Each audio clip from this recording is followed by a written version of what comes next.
March 3, 2024. Luna Rodriguez had never lost a fight in 67 professional matches. Steven Seagal hadn't thrown a real punch in 15 years. She called him out on social media, with 2.3 million watching live. "Face me, old man, or admit you're a fraud," Steven accepted in 4 words. "My dojo, 1 week." What happened next broke the internet for 12 hours.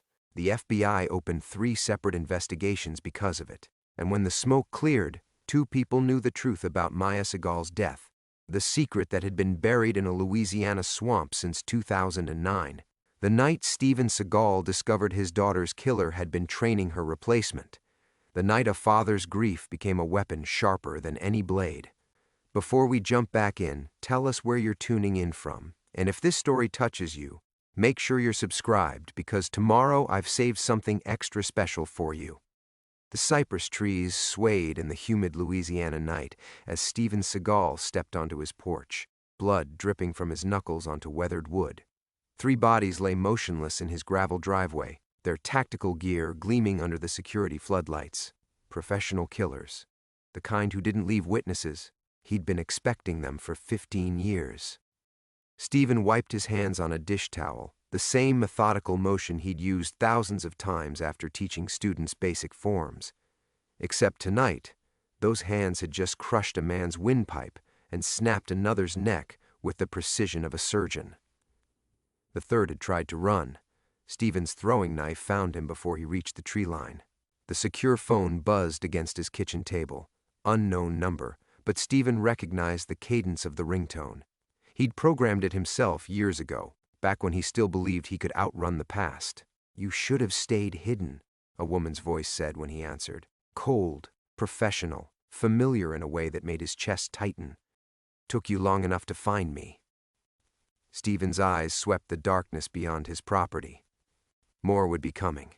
They always came in waves. The girl doesn't know, if that's what you're wondering. About Maya.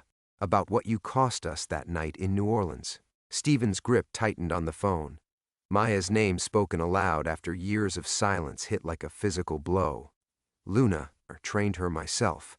Every technique, every combination, every killing strike. She thinks it's about proving herself, exposing a has-been actor playing martial artist. She has no idea she's been molded into the perfect weapon to destroy you. Through his kitchen window, Steven watched a black sedan roll past his gate, headlights dark, moving too slowly for innocent travel. The hunters were circling, testing his perimeter. He'd built this sanctuary in the Atchafalaya Basin specifically for nights like this, isolated, defensible, with exits they couldn't predict or block. "The match is bait," he said. Brilliant deduction. Though I suppose even a broken clock tells time twice a day. The woman's laugh carried no warmth. "You'll show up because your ego won't let you disappoint your new fans. All those cameras, all that attention. And when Luna breaks you in front of the world, when she destroys the myth of Steven Seagal, we'll finally be even." Steven moved through his house like water, checking weapons caches he'd hoped never to use again. Katana behind the bookshelf, Glock taped under the dining table, tactical vest in the bedroom closet. 15 years of careful preparation reduced to muscle memory and old instincts that refused to die. "You killed my daughter. Maya killed herself the moment she tried to expose us. Just like you're killing yourself now by coming out of hiding. The only difference is Luna will do it with her bare hands while the world watches." The line went dead. Steven stood in his kitchen, surrounded by the debris of his carefully constructed isolation. Blood on his hands, bodies in his driveway. The phone call that confirmed his worst fears about Luna Rodriguez, the young fighter whose viral challenge had seemed like fate but was really the closing of a trap 15 years in the making. He walked to Maya's bedroom, preserved exactly as she'd left it before that final fight. Trophies lined the shelves. Photos covered the walls. Maya at 8, practicing forms in their old California dojo. Maya at 16, winning her first amateur championship. Maya at 22, the night before she died, promising him she'd be careful, that this underground match was just research for the exposé she was writing about illegal fighting circuits. Steven pulled a framed photo from the nightstand. Maya and Luna, arms around each other's shoulders, grinning at the camera. Sisters who'd never met but shared the same father's blood, the same fighter's instincts, the same stubborn pride that wouldn't back down from a challenge. Luna had Maya's smile, Maya's stance, Maya's way of tilting her head when she was angry. And now Luna had Maya's death sentence, even if she didn't know it yet. Stephen traced the glass with one finger. For 15 years, he'd lived with the guilt of failing to protect Maya, of arriving at that warehouse in New Orleans 30 minutes too late to save her. He'd found her broken body surrounded by evidence of the story she'd died trying to tell. Bank records, training footage, documents proving that underground fights were just recruiting tools for a shadow organization that trafficked in enhanced soldiers and political assassinations. Maya had gotten too close to the truth, so they'd made her death look like an accident in an illegal match gone wrong. Now they'd trained her sister to finish the job. Stephen replaced the photo and checked his watch. 6 days until the match. 6 days to decide whether to run again or finally face the truth he'd been hiding from since 2009.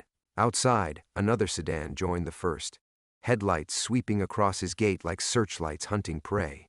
He wasn't running this time. Luna Rodriguez wanted to expose a fraud? Steven Seagal was about to show her exactly what she'd unleashed. Tomorrow, this story takes a turn nobody saw coming. And I mean nobody.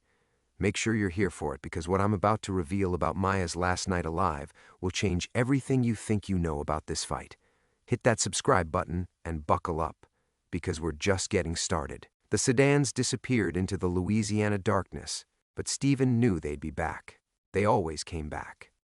He locked the front door and walked through his house, really seeing it for the first time in months. 15 years of self-imposed exile had turned this place into a shrine to the life he'd abandoned. Movie posters from his action star days hung beside traditional Japanese calligraphy. A gold-plated katana, a prop from Under Siege 2, rested in a place of honor above the mantel, while his grandfather's genuine blade stayed hidden behind false panels where it belonged. In the kitchen, dirty dishes sat in the sink from the quiet dinner he'd been finishing when Luna's challenge video first appeared on his phone. Leftover jambalaya, made from his neighbor Boudreaux's recipe.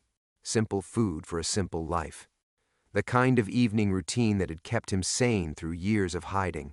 Stephen picked up the bowl, inhaling the lingering scent of cayenne and andouille. How many nights had he sat at this table, eating alone, listening to the bayou settle into darkness? How many times had he convinced himself that this isolation was penance enough for failing Maya?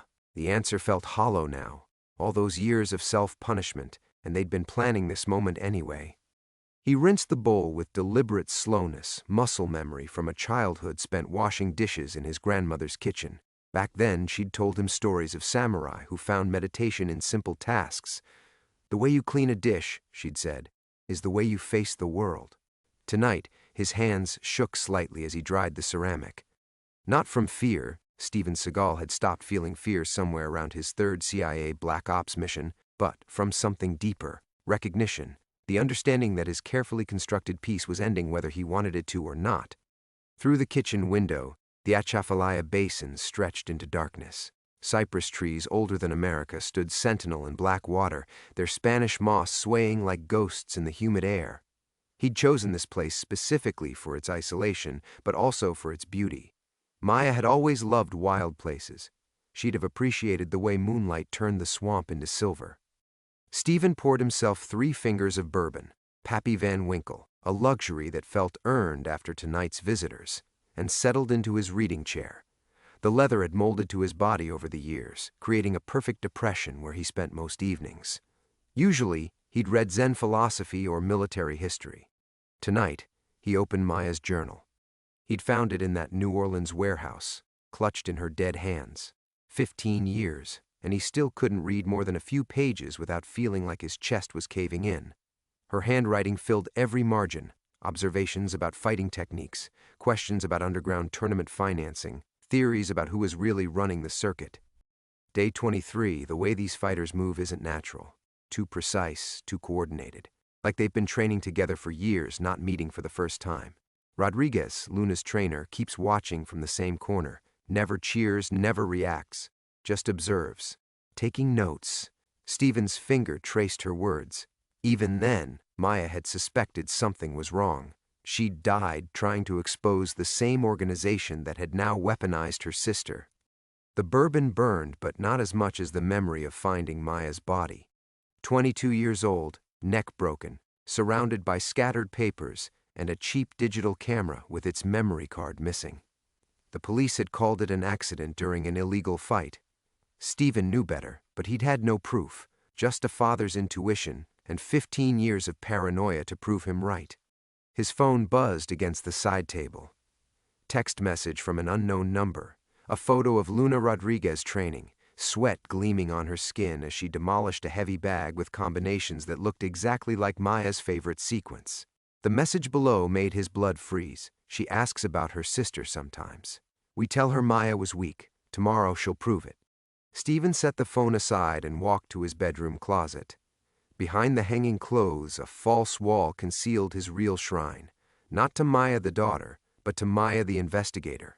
Every document she'd gathered about the underground circuit, every photo she'd taken of suspicious fighters and handlers, every lead that had gotten her killed. And in the center, a single photo he'd never shown anyone. Maya and Luna as children, maybe 6 and 8 years old, playing in a park somewhere. He'd hired a private investigator to find it after Maya's death, needing to understand the sister she'd mentioned but never met. 2 little girls who shared DNA and a talent for violence, separated by distance and circumstance. One trained to expose the truth, the other trained to bury it. Stephen touched the glass gently. In 6 days, those little girls' legacy would play out in front of cameras and crowds. Luna would try to destroy him, believing she was proving her worth. She had no idea she was really just finishing a contract her handlers had written in Maya's blood. Outside, something splashed in the bayou. Probably an alligator, but Stephen's hand moved instinctively toward the Glock anyway.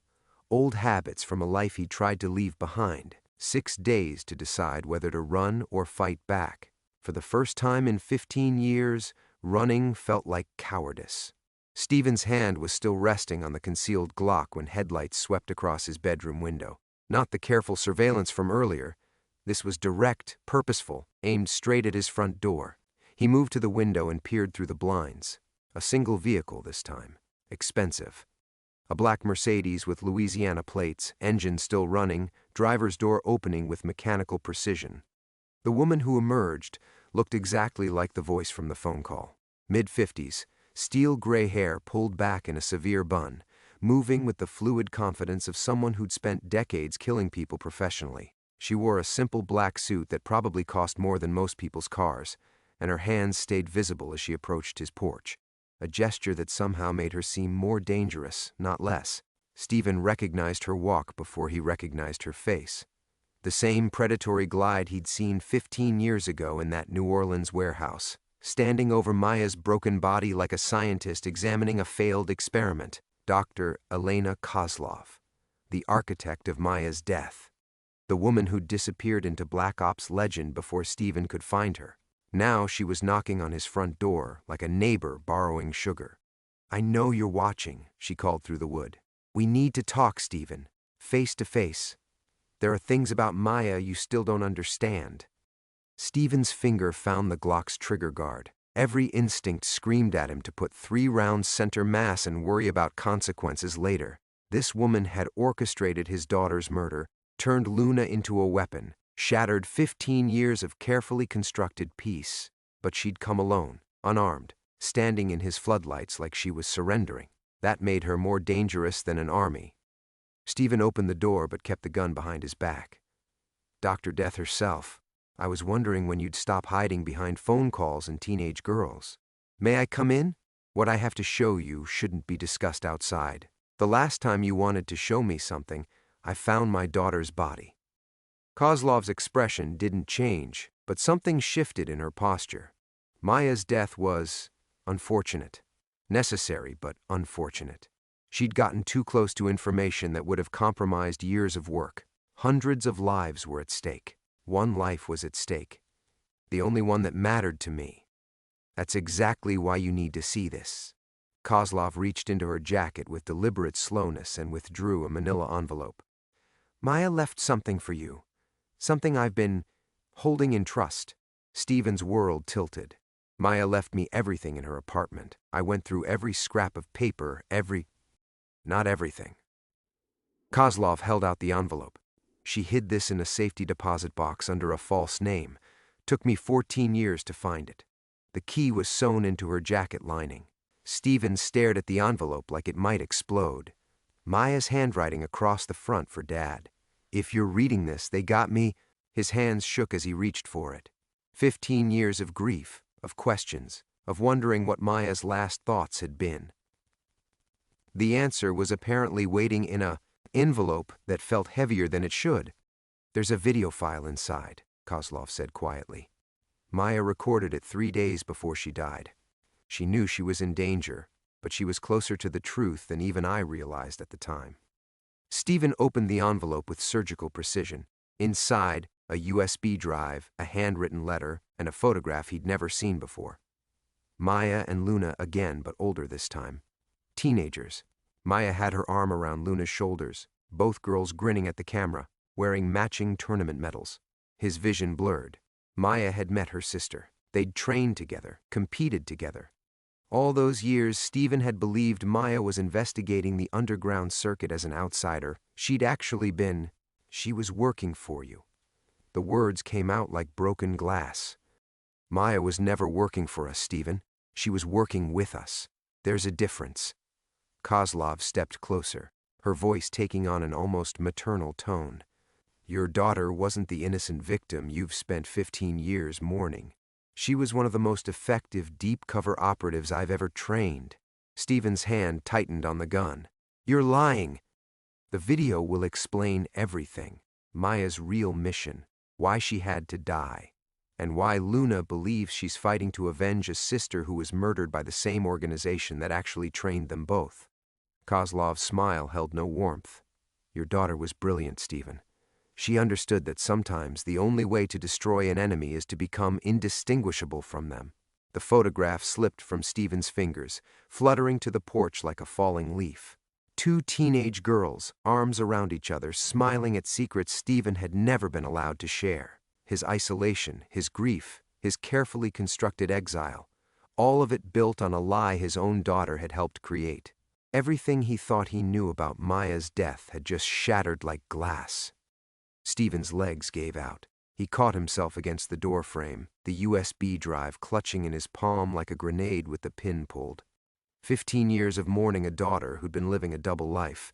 15 years of guilt over failing to protect someone who'd apparently been protecting him. That's impossible. His voice sounded foreign to his own ears. Maya was writing an exposé. She was going to expose the underground circuit, not... The exposé was cover. Deep cover. Kozlov's tone remained infuriatingly patient. Maya volunteered for the assignment when she turned 18. She'd seen what happened to other fighters who got too close to the organization. She wanted to destroy it from within. Stephen stared at the photograph on his porch floor. Maya's smile looked different now. Not the innocent joy of a young competitor, but the calculated expression of someone playing a role. How many other smiles had been lies? How many father-daughter conversations had been carefully scripted performances? She never told me she had a sister. Luna was classified. Maya wasn't supposed to know about her either. But our girls are resourceful. They found each other during a junior tournament in Dallas. Kozlov retrieved the photograph, studying it with something that might have been pride. Look at their faces, Stephen. Really look. They weren't just sisters. They were best friends. Maya died trying to get Luna out. The words hit like physical blows. Stephen's carefully constructed narrative, Maya as innocent victim, Luna as unwitting weapon, crumbled piece by piece. If Maya had been an operative, if she died trying to save her sister, what's on the video? Everything. Maya's real mission, the names of everyone involved, and her final message to you. Kozlov's expression softened slightly. She loved you, Stephen. More than you know. Everything she did was to keep you safe. Stephen's hand found the Glock's grip again. Safe from what? From us. From them. From the war you never knew was happening. Kozlov gestured toward the darkness beyond his floodlights. You think you've been hiding here for 15 years? You've been protected. Maya negotiated your immunity as part of her deal. As long as you stayed retired, stayed quiet, you were untouchable. And now? Now Luna's challenge has changed the rules. You're public again. Fair game. The immunity died the moment you accepted her fight.